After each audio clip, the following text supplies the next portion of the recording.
तो आप सब मेरे पीछे जगन्नाथ दास बाबा जी के प्रणाम मंत्र को दोहराइए। गौरविभाम भूमिस्तम निर्दिष्टा सदजन प्रिया वैष्णवा सार्वभौमा श्री जगन्नाथाय ते नमः। श्रील जगन्नाथ दास बाबा जी महाराज की जय। तो गौर आविर्भाव भूमिस्तम निर्दिष्ट सज्जन प्रिया वैष्णव सार्वभौमा श्री जगन्नाथाय ते नमः। तो ये जो प्रणाम मंत्र है, इस प्रणाम मंत्र में क्या इंगित हो रहा है? गौर आविर्भाव भूमिस्तम, कि जगन्नाथ दास बाबा जी महाराज का हमारे भक्ति में जीवन में सबसे बड़ा योगदान क्या है कि उन्होंने हमें चैतन्य महाप्रभु का जन्म स्थान दिया। पहले दिन कौन कौन लोग गए थे योगपीठ? योगपीठ हम पहले दिन गए थे, अधिकांश का भक्त गए थे। तो बहुत ही कंफ्यूजन था कि चैतन्य महाप्रभु का जन्म स्थान कहाँ है, क्योंकि जो गंगा जी हैं उसका एक स्वभाव है कि वो उसका जो रूट है, जो गंगा जी का सफ़र है, वो बदलते रहता है। जैसे जैसे बारिश बढ़ती है, पानी बढ़ता है, तो गंगा जी अपना रूप बदलती रहती है। तो कभी कोई जगह गंगा जी के पश्चिम तरफ आ जाता है, कभी पूर्व दिशा में आ जाता है। तो कभी कभी जो हम शास्त्रों में पढ़ते हैं या जो ज्योग्राफिकल मैप दिखाता है वो वैसा नहीं होता जैसे असलियत में हम देखते हैं, क्योंकि नदी का प्रवाह ही बदल गया तो स्थान भी बदल गया। या कोई नदी का एक भाग सूख गया तो उसके बारे में चीज़ें लुप्त हो गई। जैसे हम जानते हैं कि सरस्वती नदी लुप्त है, तो हम शास्त्रों में सरस्वती नदी के बारे में इतना पढ़ते हैं लेकिन देख नहीं पाते। लेकिन शास्त्रों में सरस्वती नदी के बारे में बहुत है। प्रयाग में जब हम संगम की बात करते हैं तो 3 नदियों की संगम की बात करते हैं। तो गंगा यमुना तुम देखते हैं, सरस्वती नहीं देख पाते। तो ऐसी नदियाँ कभी सूखती हैं, कभी बढ़ती हैं, कभी अपना रुख बदलती हैं। तो स्थान का भी इस तरीके से बताना या निर्देशित करना मुश्किल हो जाता है। और स्थान का नाम भी बदलते रहता है। जैसे मैं किसी से उस दिन बात कर रहा था कि अगर कोई बच्चा आज की तारीख में जन्म ले या कुछ साल अगर पहले उसने जन्म लिया हो, तो अगर वो प्रयाग में जाएगा तो प्रयाग का नाम किससे ज़्यादा प्रचलित है? इलाहाबाद से। तो उसको तो लगेगा इलाहाबाद, उसने तो प्रयाग का नाम भी शायद ना सुना। तो अगर वो कभी शास्त्र में प्रयाग पढ़ेगा भी तो उसको समझ में नहीं आएगा ये प्रयाग कहाँ का है। उसको समझ में नहीं आएगा। तो ऐसे नाम भी बदलते रहते हैं। तो कल विष्णु स्वरूप प्रभु ने शिला भक्तिविनोद ठाकुर के ऊपर जब जीवनी बताई थी तो उसमें बताया था कैसे चैतन्य महाप्रभु का जो जन्म स्थान है वो कैसे पाया गया। कौन लोग थे उस क्लास में जिन्होंने हिम्मत की थी उस क्लास में आने की? तो मैं संक्षिप्त में बहुत कम समय में बहुत सारी चीज़ें बतानी है और समय जितना हमें माता से उपलब्ध है। तो ऐसे हुआ जब भक्तिविनोद ठाकुर रिटायर कर रहे थे तो उनकी इच्छा थी कि वो रिटायर करके नवद्वीप में आए, क्योंकि चाहते थे कि वो एकांत में गौर गदाधर का भजन करें। आपको याद है कि जब हम स्वानंद सुखद कुंज गए थे अगले दिन, तो वहाँ पर गौर गदाधर के दर्शन किए थे, भक्तों को याद है। तो वो उनके पर्सनल सेवक विग्रह, वो उनकी सेवा क्या करते थे। तो उनके मन में इच्छा थी कि उससे गौर गदाधर की सेवा करें और उनकी सेवा करते करते अपना शरीर पूरा करें। लेकिन जैसे कल वो बता रहे थे कि सरकार छोड़ना नहीं चाहती थी, क्योंकि जो केस एक साधारण जज हो सकता है 1 हफ्ता लगाता था ठीक करने के लिए, भक्तिविनोद ठाकुर की इतनी दक्षता थी, वो 25 मिनट में ठीक कर लिया करते थे। तो कल एक किसी भक्त से बातचीत हो रही थी, बाहर की दुनिया में मान्यता है कि आध्यात्मिक जीवन में वो गंभीर हो जाता है जो कि भौतिक जीवन में कुछ कर ना पाया। तो एक आड़ में एक आध्यात्मिक जीवन के आड़ में वो अपनी भौतिक नाकामयाबी को छुपा देता है। तो लोगों को लगता है जो कि बाहर कुछ कमा नहीं पाए, बाहर कुछ प्राप्त नहीं कर पाए और कुछ सफल नहीं हो पाए, तो वो साधु बन जाते हैं, संत बन जाते हैं और भगवान के आड़ में अपनी नाकामयाबी को छुपा देते हैं। लेकिन ऐसा नहीं है। भक्तिविनोद ठाकुर के जीवन में ही आप देखें तो जो सबसे बड़ी उपाधि सरकार, अंग्रेजी सरकार किसी भारतीय को दे सकती थी तो वो डिस्ट्रिक्ट मैजिस्ट्रेट की थी। और वो भक्ति विनोद ठाकुर को प्राप्त था। भक्ति सिद्धांत महाराज उनके बेटे इतने विद्वान थे कि उनको वॉकिंग इंसाइक्लोपीडिया बताया जाता था। आप कभी भक्ति सिद्धांत महाराज के अगर लेक्चर्स सुने या उनकी राइटिंग्स पढ़ें, मैं आपको गारंटी कर सकता हूँ कि आप बिना डिक्शनरी के उनकी राइटिंग को नहीं समझ सकते। क्योंकि जब वो बोलते थे, उनकी स्कॉलरशिप और उनका वोकैबुलरी इतना चेस्ट था, इतना इंटेंस था कि अंग्रेज भी डिक्शनरी लेके उनके सामने बात करते थे, क्योंकि इतनी अंग्रेजी भाषा उन्होंने भी नहीं सीखी थी। आप भ्रम संहिता, अगर आपका भ्रम संहिता किताब है उसको देखिएगा, उसकी सिर्फ कमेंट्री पढ़िएगा, मैं गारंटी कर सकता हूँ कुछ समझ नहीं आता, क्या आपको कुछ समझ में नहीं आया। तो उनके प्रभाव में लोग, जब भक्ति सिद्धांत महाराज जिस सड़क से चढ़ते थे, लोग जो है अपना रास्ता बदल दिया करते थे, खासकर वो जो कि मायावादी होते थे, क्योंकि उनका विरोध नहीं कर पाते। भक्ति सिद्धांत महाराज अगर किसी से डिबेट करते थे तो जो सामने वाला पक्ष होता था वो उनके फोर्सफुल आर्गुमेंट्स में इतना परास हो जाता था कि वो अपने कपड़ों में मल और मूत्र त्याग दिया करता था। जब किसी से वार्तालाप करते थे, किसी से डिबेट करते थे, तो उनका स्टेचर इतना हैवी होता था, उनका प्रभाव इतना भारी होता था कि दूसरे व्यक्ति का मल मूत्र निकल जाता था उसके कपड़ों में, तो बातचीत तो करनी बहुत दूर की बात। तो हमारे आचार्य एक से एक जो है वो भौतिक रूप से भी तो लंगूर है, बंदर नहीं है। वो वृंदावन वाले चश्मा लेते हैं, यहाँ वाले नहीं लेते।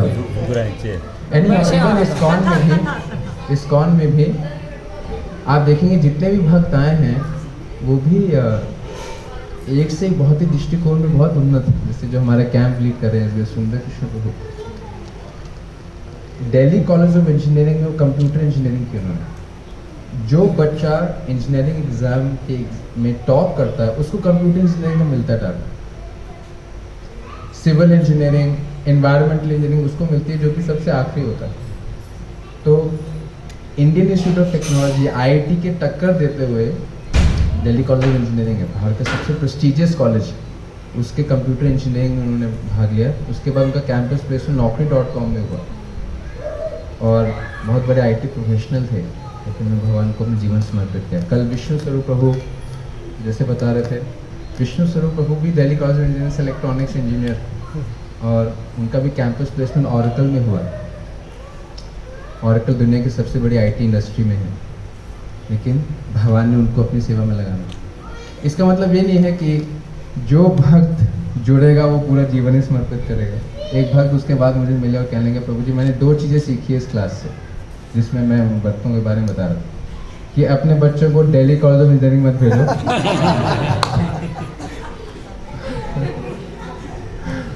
और उनको इस्कॉन के भक्तों से दूर रखो। तो इसका मतलब ये नहीं, अधिकांशतः भक्त तो बाहर की दुनिया में, आप देख सकते हैं कि 99.9% भक्त तो गृहस्थ आश्रम में शादीशुदा हैं और अपना व्यापार करते हैं, उनके बच्चे हैं। और मैं कहने की ये कोशिश कर रहा हूँ कि जिन्होंने भगवान को समर्पित किया, ऐसा नहीं है कि वो बाहर विफल थे और यहाँ पर वो एक धोखे के आड़ में है, ऐसा नहीं। मैं ये बताने की कोशिश कर रहा हूँ। इवन हमारे गृहस्थ भक्त भी एक से एक उन्नत भक्त। श्रील प्रभुपाद जी के शिष्य एल्फ्रेड फोर्ड गाड़ी के मालिक, वो पूरा दुनिया का मंदिर बना रहे हैं लेकिन पूरी दुनिया भर में इतनी बड़ी कंपनी चलाने के बावजूद भी वो 4 नियमों का पालन करते हैं। कहीं पर भी जाएं वो प्याज लहसुन का सेवन नहीं करेंगे, चाय कॉफ़ी नहीं पिएंगे, हर रोज़ 16 माला का जप करेंगे, हर रोज़ भगवद गीता पढ़ेंगे। ये बोल रहा है। तो मैं उनको बता रहा था कि जो भौतिक जीवन में भी आलसी होता है ना, मैं आपको गारंटी दे सकता हूँ, यह अच्छी संभावना है कि वो आध्यात्मिक जीवन में भी आलसी हो, क्योंकि वही गुण लेके आता ना। एक मक्खी चाहे मायापुर में हो, एक मच्छर जो है मलेरिया का मच्छर चाहे मायापुर में हो दिल्ली में हो, वो काट के मलेरिया ही देगा। यहाँ पर वो अमृत नहीं दे सकता और दिल्ली में मलेरिया देगा, ऐसा तो नहीं। तो जो हमारे अंदर है वही बाहर निकलेगा। तो इसका मतलब ये नहीं। तो भक्ति विनोद ठाकुर जब रिटायर होकर यहाँ पर आए तो क्या हुआ कि तो उनकी इच्छा हुई कि चैतन्य महाप्रभु का जन्म स्थान कहाँ, कैसे पता चले जन्म स्थान का। तो उन्हें 4 तरीकों से निकाला। पहला, उन्होंने मैप स्टडी किया। तो सबसे पहले उन्होंने शास्त्र स्टडी किया। तो प्रेम विवर्त एक ग्रंथ है जिसमें आया है कि चैतन्य महाप्रभु का जन्म मायापुर नाम के स्थान पे हुआ। लेकिन मायापुर नाम का कोई स्थान ही नहीं था, मियाँपुर नाम का स्थान था। मुसलमानों ने मियाँपुर नाम का स्थान रखा, जैसे प्रयाग का इलाहाबाद हो गया इत्यादि इत्यादि। तो उनको समझ में आया मियाँपुर स्थान क्या है, लेकिन जगह में बिल्कुल वहीं पर था, क्योंकि मायापुर का वर्णन ये था कि वो गंगा जी के पश्चिम दिशा में, वेस्टर्न साइड में, गंगा जी के वो ईस्टर्न साइड में, तो पूर्व दिशा में। तो वो तो आया था, तो मैच हो रहा था कि मायापुर मियाँपुर एक स्थान हो सके। वो यहाँ पर आए तो देखा कि एक स्थान ऐसा था जिसमें तुलसी ही तुलसी थी। थोड़ा सा उनका उम्मीद और बढ़ी, लेकिन इससे ये साबित नहीं हो सकता है कि यही स्थान है। तो मैप इंडिकेट कर रहे थे, नाम भी मिला जुला था और सब जगह तुलसी ही तुलसी थी, तो इशारा हो रहा था लेकिन गारंटी नहीं हो सकता।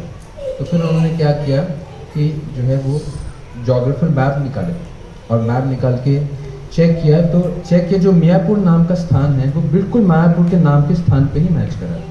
तो एक प्रूफ वहाँ से उनको मिला, एक प्रूफ शास्त्रों से मिला कि वो पूर्वी दिशा पे, और मैप से भी पूर्वी दिशा पे था।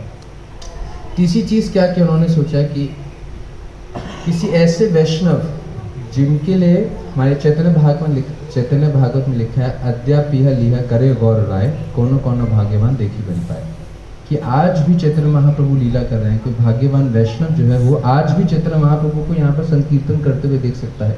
इन्हीं गलियों में जो हम आए, इसी गलियों में चैतन्य महाप्रभु संकीर्तन करते थे। तो जब ऐसे वैष्णव जैसे सठ गोस्वामी हैं, जगन्नाथ दास बाबा जी हैं, भक्ति विनोद ठाकुर, जब वो इस यात्रा में निकलते थे तो उनको पंच तत्व संकीर्तन करते हुए दिखते थे। तो मैंने सोचा वैष्णव सार्वभौम का मतलब है सभी वैष्णव सर्वश्रेष्ठ, तो उनको वो लेके आए। तो जगन्नाथ दास बाबा जी महाराज लगभग 140 साल के हो गए थे, अपने पलके भी नहीं उठा पाते थे। पलके उठाने के लिए भी किसी भक्त की जरूरत पड़ती थी, तो टोकरी पे उठाकर ले जाया जाता था। सोचे 140 साल के आदमी को देखना भी मुश्किल है। अभी मोदी जी की माँ जो है 100 साल की हुई, तो अब गिनने में भी आता है 100 साल के लोग कितने। तो 140 साल में तो बिल्कुल वृद्ध हो गए थे, उनका पीठ झुक गई थी, और जिसकी आंखों की पलके में उठाने की शक्ति नहीं है तो क्या कर सकते। लेकिन उनको टोकरी में लाके उसी मियाँपुर स्थान पे लेके आए, तो क्या हुआ कि जैसे उनके सेवक बिहारी ने उनकी आंखें खोली और जगन्नाथ दास बाबा जी महाराज ने उस स्थान को देखा, तो तुरंत उनको लीला स्फुरित हुई और वो उस टोकरी से छलांग लगा दी और 4 फीट ऊंचे कूदते कूदते कीर्तन करने लगे और बोलने लगे, यही तो निमाई जन्म स्थान, यही तो निमाई जन्म स्थान। तो इस तरीके से उन्होंने इस बात को जगन्नाथ दास बाबा जी महाराज ने इंगित किया कि ये स्थान। और फिर जब वो तो स्क्रिप्चुरली, ज्योग्राफिकली, स्पिरिचुअली, और उसके बाद फिर क्या हो, जब वहाँ पर खुदाई हुई तो वहाँ अधोक्षज विष्णु के विग्रह प्राप्त हुए, जिसकी पूजा जगन्नाथ मिश्र करते थे, चैतन्य महाप्रभु के पिता। तो वो भी उस स्थान से मिल गए। बस अब तो क्या हो गया, सील ऑन द लॉक, जैसे एक ताला होता है ना, उस पर सील लग जाता है तो वो बिल्कुल बंद हो जाता है। बस उनको विश्वास हो गया कि यही स्थान है। और फिर उन्होंने क्या किया कि कुछ 10,000 अलग अलग परिवारों में से 1-1 रुपये लेकर पूरा योगपीठ का मंदिर बनाया, जहाँ पर हम दर्शन करने के गए थे। तो इसलिए गौर आविर्भाव भूमि स्तंभ निर्देष्ट सज्जनतिया वैश्व सार्वभौमा श्री जगन्नाथाय ते नमः। तो उन्होंने चैतन्य महाप्रभु के जन्म स्थान को इस तरीके से जगन्नाथ दास बाबा जी के महाराज के द्वारा हमें प्राप्त। और जगन्नाथ दास बाबा जी महाराज की तरफ से हमें 5 तत्व मंत्र मिला। तो हरे कृष्ण महामंत्र से पहले कौन सा मंत्र बोलते हैं? प्रभु नित्यानंद श्री अद्वैत गदाधर शिवासादि गौर। 5 तत्व मंत्र भी हमें जगन्नाथ दास बाबा जी महाराज के द्वारा मिला। 5 तत्व के बारे में हमें पता चला। तो इस स्थान के ऊपर और भी क्या क्या है। इस स्थान का नाम कोला द्वीप है। तो 9 द्वीप हैं, अगर हो सके तो जाते जाते 9 द्वीप के नाम याद कर लीजिए। तो भक्ति के 9 अंग और द्वीप के 9 अंग, हो सके तो ये याद कर लीजिए। तो भक्ति के 9 अंग क्या हैं? श्रवणम कीर्तनम विष्णु स्मरणम पाद सेवनम अर्चनम वंदनम दासन साख्यम आत्मवेदन। तो भक्ति के 9 अंग याद करने आपको जाने से तो दिल्ली के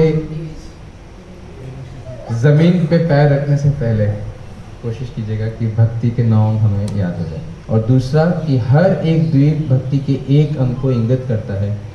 तो 9 द्वीप कौन से हैं? शुरू करते हैं जहाँ पर हम रहते हैं, अंतरद्वीप, जहाँ इस्कॉन मायापुर है। फिर उसके बाद या फिर वहाँ से शुरू करते हैं, श्रवणम कीर्तनम विष्णु स्मरण से शुरू होता है।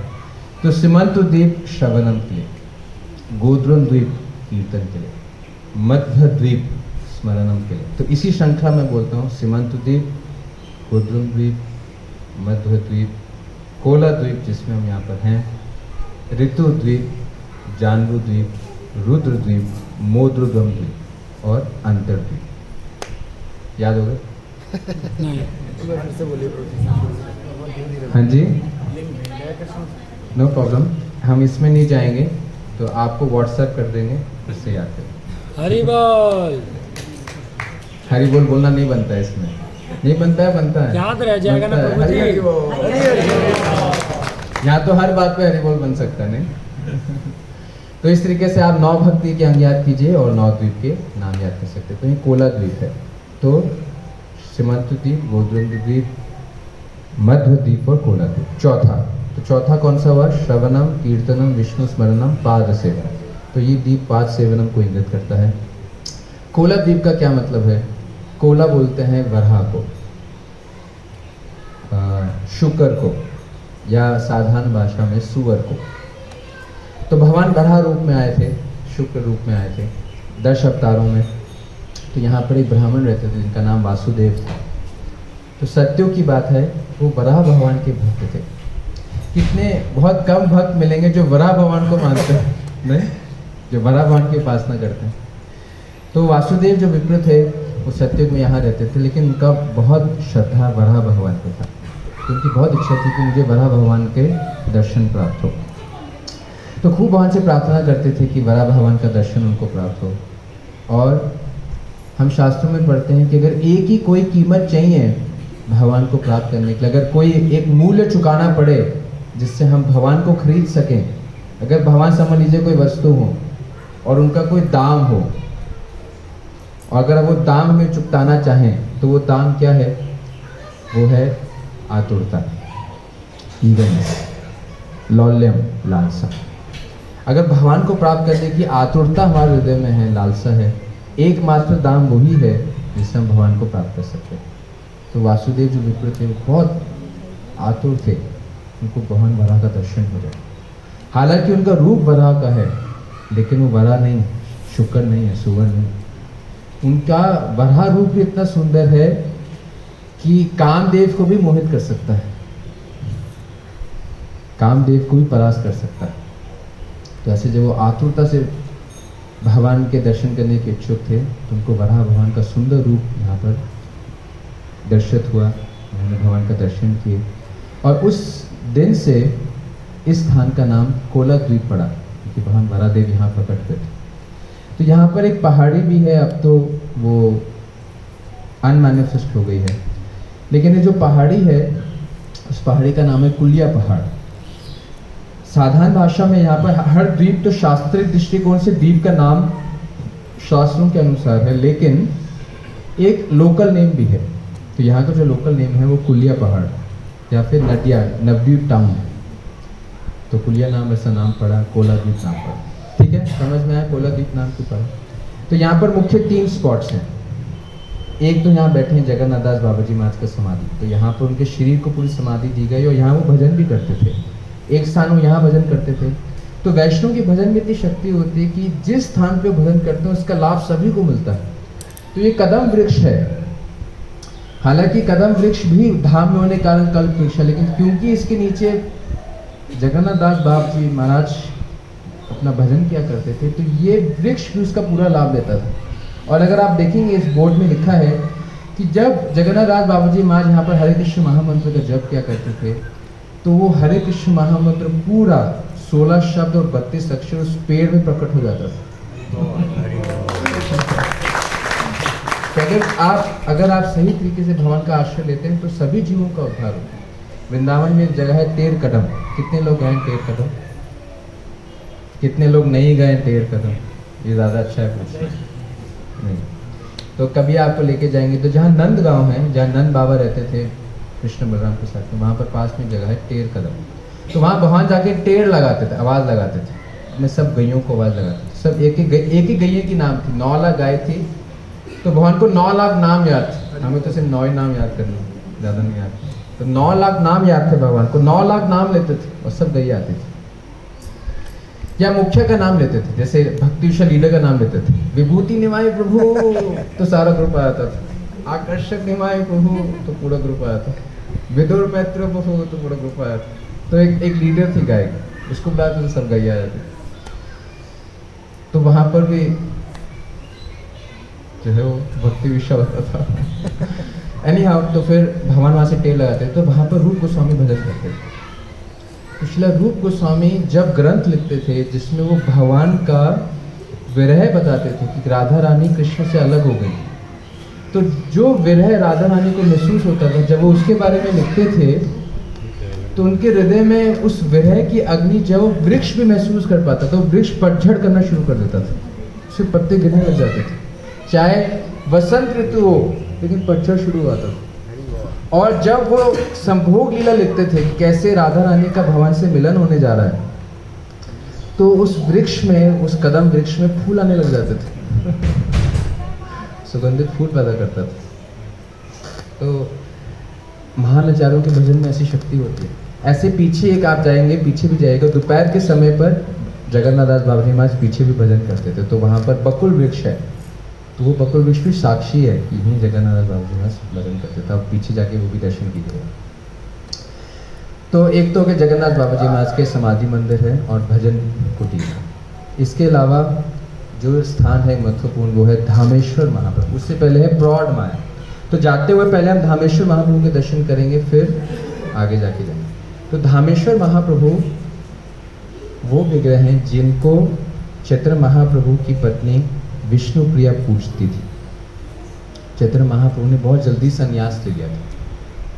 कितने साल के थे जब संन्यास ले लिया था? 24 साल के थे। और उनकी जो पत्नी थी उससे 16 साल की थी। और चैतन्य महाप्रभु के पिताजी का देहांत हो गया था जल्दी। उनके बड़े भाई संन्यास लेके चले गए थे। घर में कौन थे? उनकी माता। उनकी जो पहली पत्नी थी लक्ष्मी प्रिया, उनका भी जल्दी देहांत हो गया था।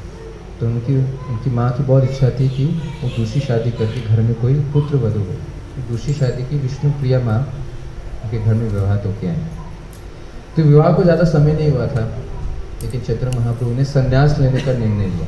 क्यों संन्यास लेने का निर्णय? क्यों एक कठोर निर्णय लिया? संन्यास का मतलब क्या था? उनको अपनी अबला माँ को छोड़ना था, वृद्ध माँ को छोड़ना था, जिनका कोई सहारा नहीं था। और न विवाहित ही थे, लेकिन उनको पत्नी को भी छोड़ना था। लेकिन उन्होंने संन्यास क्यों लिया? और संन्यास का नियम सबसे कठोर होता है। एक सन्यासी भौतिक जीवन में एक मृत व्यक्ति के समान है। He is a socially dead man, because उसका कोई भी भौतिक संबंध नहीं है। उसका हर चीज कृष्ण से संबंधित है। उसका समाज से, परिवार से, रिश्तेदारी से सारा संबंध खत्म हो जाता है। तो चैतन्य महाप्रभु ने संन्यास क्यों लिया? श्रीमद् भागवतम में एक सुंदर सा श्लोक आता है, त्यक्त्वा सुदिष्टिज सुदुच्चतलाज लक्ष्मण धर्मिष्ठ आर्य वचसा यत अगाध अरण्यम माया मृगम दयता इप्सता अन्वधावत वंदे महापुरुष के चरणारविंदम। तो श्रीमद् भागवतम में इसका कारण बताया कि क्यों चैतन्य महाप्रभु ने संन्यास लिया। त्यक्त्वा, त्यक्त्वा मतलब त्यागा। क्या त्यागा? सुदुष्टिज्या। दुष्टिज्या मतलब होता है बहुत मुश्किल। सुदुष्टिज्या मतलब बहुत ही मुश्किल। एक ऐसे घर को छोड़ना जिसमें उनकी एक बहुत स्नेह करने वाली माँ थी, और सुर इप्सिता राज लक्ष्मण, लक्ष्मी जी, स्वयं लक्ष्मी जी उनकी पत्नी थी। सुर इप्सिता, ऐसी पत्नी को देवताएं भी चाहे, देवताओं की भी इच्छा हो जिनकी ऐसी भार्या हो। स्वयं लक्ष्मी जी, सुर इप्सिता, सुर बोलते हैं देवताओं को। तक्त्वा सुदिष्टिज्या सुरक्षिता लाज लक्ष्मण, उन्होंने अपने देवताओं के वंशनीय जैसे लक्ष्मण जी को भी त्यागा, अपनी बहुत प्रेम करने वाली माँ को भी त्यागा। धर्मिष्ठ आर्य वचसा यदगार अरण्यम, और चैतन्य महाप्रभु को एक श्राप भी प्राप्त था एक ब्राह्मण के द्वारा। आज शिवास ठाकुर का 13वां तिथि है। तो शिवास ठाकुर घर में चैतन्य महाप्रभु संकीर्तन करते थे। तो वो संकीर्तन सबके लिए अलाउड नहीं होता। जैसे हम संकीर्तन करते हैं, हम तो चाहते हैं सब लोग आए, कि जब शिवास ठाकुर के घर में संकीर्तन होता था तो सिर्फ चैतन्य महाप्रभु के जो निजी पार्षद थे वो ही अटेंड कर पाते। तो बहुत ब्राह्मण आते थे, उनकी इच्छा होती थी कि वो भी संकीर्तन में भाग लें, उनको लेकिन रोक दिया जाता था। कैसे एक ब्राह्मण आए नवद्वीप के, तो दरवाज़ा खटखटाने लगे कि खोलो, मैं भी उस कीर्तन में जुड़ना चाहता हूँ, देखना चाहता हूँ। तो शिवास ठाकुर ने नहीं खोला, चैतन्य महाप्रभु ने मना किया था। तो ब्राह्मण इतने क्रुद्ध हो गए, उस स्थान को छोड़ के चले गए। अगले दिन जब गंगा जी में स्नान करने के लिए वो आए और चैतन्य महाप्रभु को उन्होंने देखा, तो उन्होंने जनेऊ निकाला, और जनेऊ निकालने के बाद ऐसे करके जनेऊ बाहर निकाला और चैतन्य महाप्रभु के सामने रख के जनेऊ को तोड़ दिया और बोला कि अगर मैंने भगवान की कुछ भक्ति की है, अगर भगवान ब्राह्मण देव है, तो मैं हे निमाई तुम्हें श्राप देता हूँ, तुम्हें कोई भी भौतिक सुख प्राप्त ना हो। चैतन्य महाप्रभु नाचने लगे। क्यों नाचने लगे? क्योंकि वो जानते थे कि अगर मैं भौतिक सुख में लुप्त हो जाऊंगा तो क्या होगा, मैं भगवान की भक्ति में ढीला हो जाऊंगा। तो उन्होंने उसका वरदान लिया। तो भागवत कहता है धर्मिष्ठ आर्य बचसा यद अगाढ़ अरण्यम, एक आर्य के शाप से भी चैतन्य महाप्रभु अरण्यम वन में चले गए। लेकिन मुख्य कारण क्या था उनका वन में जाना?